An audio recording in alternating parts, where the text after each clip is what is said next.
Mitologi. Belakangan istilah tersebut banyak dibahas oleh konten kreator di YouTube. Sepertinya konten tentang mitologi sangat menjanjikan untuk dibahas, karena banyak orang yang tertarik dengan konten tersebut. Untuk itu, saya juga akan membahas mitologi secara sederhana, khususnya membahas mitologi yang ada di Indonesia. Sebelum masuk ke pembahasan mitologi yang ada di Indonesia, kiranya saya ingin memberikan sedikit penghantar tentang mitologi itu sendiri.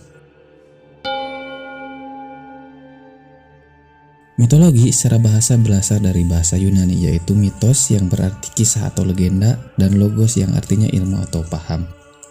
Kemudian secara istilah, mitologi adalah ilmu tentang bentuk sastra yang mengandung konsepsi dongeng suci mengenai dewa atau makhluk gaib di suatu kebudayaan. Hematnya bahwa mitologi adalah sebuah ilmu yang digunakan untuk memahami kisah atau dongeng metafisik di suatu kebudayaan.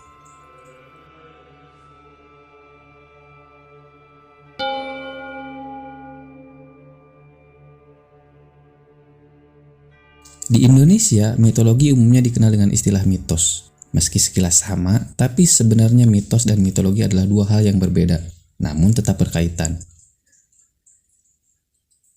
Istilah mitos memiliki arti tersendiri. Mitos adalah cerita dewa-dewa dan pahlawan pada masa lalu yang memiliki tafsir dan makna tentang kejadian dan asal-usul.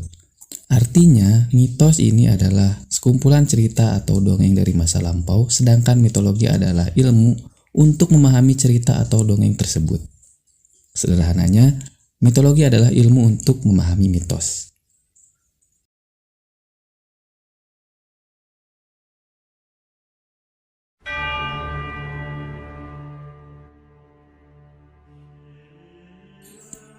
Dari pengertian tersebut kita bisa tarik kesimpulan bahwa banyak orang yang gagal paham tentang istilah mitologi. Orang banyak menganggap mitologi hanyalah sekumpulan cerita yang tidak masuk akal, padahal lebih dari itu mitologi adalah sebuah cabang ilmu yang berguna untuk menyelidiki suatu kisah di suatu kebudayaan.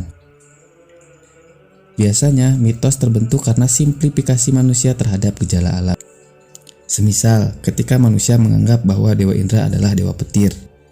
Anggapan demikian ada karena manusia belum bisa melakukan analisis terhadap petir secara ilmiah, sehingga manusia melakukan simplifikasi dan menyimpulkan bahwa petir adalah kehendak Dewa Indra. Adapun banyak faktor lain yang menyebabkan terbentuknya suatu mitos. Dan lagi saya tekankan bahwa cabang ilmu yang menyelidiki hal tersebut adalah cabang ilmu mitologi. Dan sekian, terima kasih.